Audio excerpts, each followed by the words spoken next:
And just before we jump into this system right here, notice the relationship between the first equation and the second. Look at these coefficients of x, y, and the constants. Looks like we've got triple, triple, and not triple. Now you remember that means something. Do you remember? It means that these two lines are parallel. Right? You take a multiple, same multiple, and a different multiple. So triple, triple, not triple, we're going to get parallel lines. So we expect something strange to go on here when we solve this system. Let's check it. So the plan might be to do this. Maybe we're going to eliminate y and get x. Okay, so if we're going to eliminate y, focus in on the y's and get the smallest number that both of these coefficients divide into. Now it looks like they both divide into 9. So I'm going to make them 9s. We already have a 9 here, so I just need a 9 here. But since they have the same sign, I need a negative multiplier. I can get a 9 here if I multiply it by 3, but I want the opposite, so I'm going to multiply by negative 3. So here's the plan.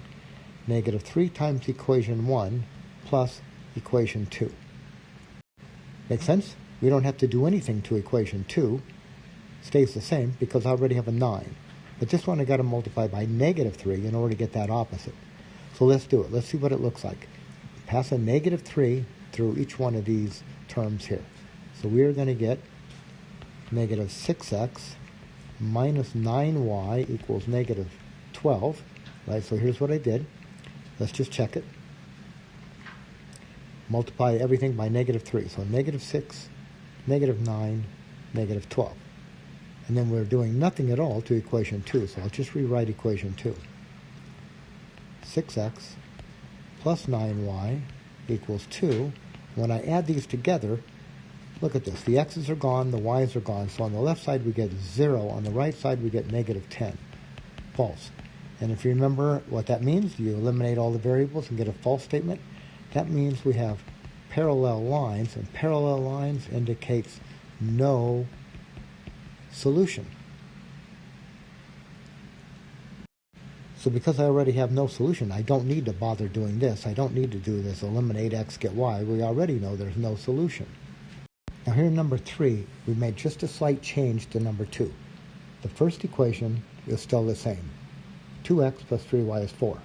The second equation, though, we've changed from 6x plus 9y equals 2 to 6x plus 9y equals 12. But notice the relationship between these two equations. Okay, look at the coefficients. Triple, triple, triple. Now in the last problem, we had triple, triple, not triple. So since we didn't have the same multiple all the way through, we ended up with parallel lines, no solution. But now we have the same multiple all the way through. Triple, triple, triple. So these are, do you remember? Coincident lines. So let's see what happens when we try to solve this using elimination by addition. The plan could be to eliminate y and get x, and get x. So if we do this, how do you eliminate y?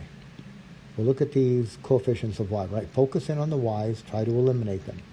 Smallest number they divide into is 9. I can get it, this is already a 9, so no change. But I can get a 9 here if I multiply by negative 3. And I want a negative because I want opposite signs, right? They already have the same sign, so I need an opposite to cancel them out. So the plan then would be this. Negative 3 times equation 1 plus equation 2. This is just what we did back in problem number 2. Here's what that looks like. Multiply everything in that top equation by negative 3. This will give us negative 6x minus 9y equals negative 12, right? Let's just check it. Everything gets multiplied by negative 3. Negative 6, negative 9, negative 12. The second equation, though, nothing changes because we already have a 9 there. So this is 6x plus 9y equals positive 12. And when we add these together, the x's go out, the y's go out. We're left with 0 on the left side equals 0 on the right side. So now we've eliminated all the variables, and we've got a true statement. So in this case, we have coincident lines, and that means we have no unique solution. infinitely many solutions.